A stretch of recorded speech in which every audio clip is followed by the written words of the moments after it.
Assalamu alaikum wa rahmatullahi ta'ala wa barakatuhu. Kamar yadda kuke gani kuma kuke sauraro, yanzu kai tsaye muna kawo muku wannan shirye-shirye daga nan lafiyan bare-bare. Wato idan ba manta ba, a yau ne mai martaba sarkin lafiyan bare-bare, shugaban majalisar sarakunan jihar Nasarawa, Honorable Justice Dr. Sidi Bage Muhammad Wan, ya cika shekaru 5 akan karagar mulki, wanda a halin yanzu ga mai martaban na ya riga ya yi hawa, ya taso domin zuwa fada don ganawa da jama'a a halin yanzu. Saboda haka mai martaba sarkin lafiya kenan yana gaisawa tare da jama'a. Wayannan da kuke jin kiɗa wato kannuri ne waɗanda suka zo daga Macina wato Yobe State kenan, su ma sun iso domin su taya wa mai martaba murna na cikin shekarunsa 5 akan karagar mulki.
Ga mai martaba sarkin lafiyar nan, mutane suna murna da tahowansa da wannan hawa da ya yi a halin yanzu na cikin shi shekaru 5 akan karagar mulki.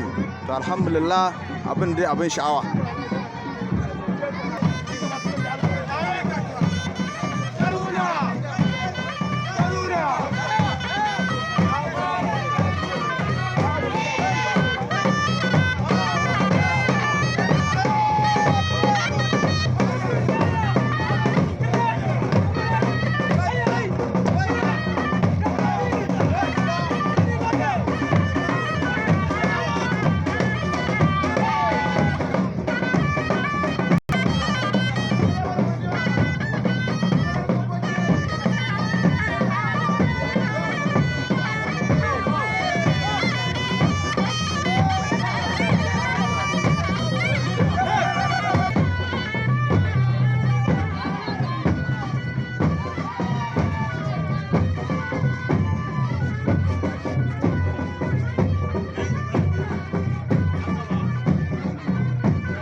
Kamar da kuke gani, wayannan mahaya kenan wayanda suka zo daga Macina domin su taya mai martaba sarkin lafiyan bare-bare murna na cikin shekarunsu 5 akan karagar mulki.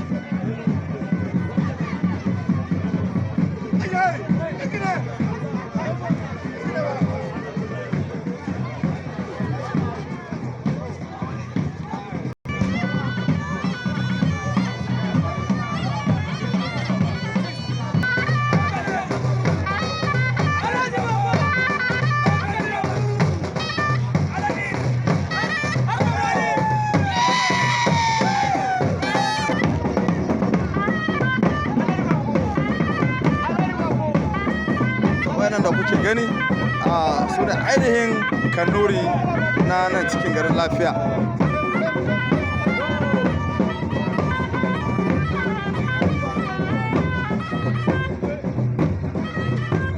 Ga mai martaba sarkin nan yana gaisawa da jama'a a halin yanzu. Wato abin da sai wanda ya gani, kowa da ka gan shi a nan wajen yana cike da murna da farin ciki da jin daɗi dangane da irin wannan hawa da mai martaba sarki yi.